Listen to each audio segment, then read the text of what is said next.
Hey guys, Thomas with Forge Archery here in Sapulpa, Oklahoma. Today we're going to be practicing shooting. We're going to go over some basic fundamentals. I don't attest to be an expert. I'm going to be teaching my brother how to shoot a bow for the first time. So we've got the bow from Elite. It's set to 40 pounds. We go over some basic fundamentals, let him shoot a little bit, and then off camera we went over some more fundamentals and how to shoot. So I just kind of wanted to preface this video in what we were doing and let you guys know so that going into it there's no major expectations of what this video entails. There is some focusing issues on the camera as far as the actual footage. I apologize for that. We're getting new camera equipment and working through some of the focal lengths and things like that we need to produce these videos. So I look forward to making better content in the future. I hope y'all enjoy. Thanks. Hey guys, Thomas with Forge Archery. I've got my brother here with me today. We're going to be doing some learning aspects for shooting a bow. So we've kind of got it pre-set up. We have an Elite that we've got as ready to hunt style setup or ready to shoot, and so we're going to go through some skills and some things like that to kind of get started. Now there's some stuff that's missing. His draw length's a little bit off because this is a little shorter draw length bow. We don't have a peep set up, but we're going to focus on the fundamentals. So we're going to go over that now. I'm going to switch places with him. This is my brother Joey, like I said. So the first few things that you want to make sure that you go over is your grip. So typically what I like to teach is the stop and then 45-degree turn. And you're going to use that meat that's right here as well as the bone. So you want bone on bone whenever you're using anything structural for aiming purposes to make sure that you're more accurate.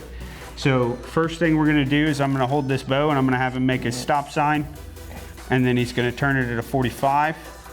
So stop, 45, and then we're going to put that in the crease of our hand here.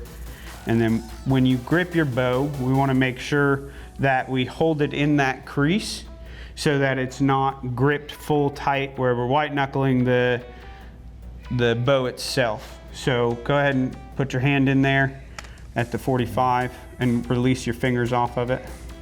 So feed it in there. Yep. And then just loosely wrap your fingers around. Okay. Now, go ahead and clip in your release.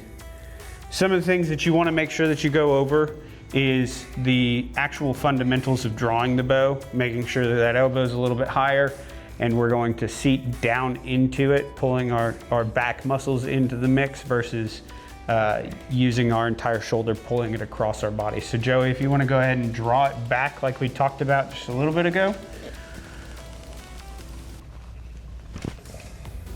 Okay, and then we're going to focus on our sight picture. So we're going to place the corner of our mouth on the string and the tip of our nose on the string. So go ahead and put the corner of your mouth all the way on the string and then touch your nose, tip it. There you go. So that's how we're going to look through our sight peep as well as the sight at the front. And then when we're ready to squeeze, we don't want to jump on anything or slap the trigger. So we want to put our finger around the trigger loosely. And then we're going to go ahead and just gently pull that back and get a nice surprise shot. Go ahead whenever you're ready. How does that feel? Good. Good. So, like I said, some of the things that we want to go over is that stop 45. And then we also want to make sure that we're not death gripping the bow, holding it really tight, because that can cause some torque and some aiming issues. And when we squeeze that trigger, whether it's a thumb button or an index, we want to make sure that we actually slowly squeeze and get that really good surprise shot. Hey, thanks for joining us. I hope you have a good one.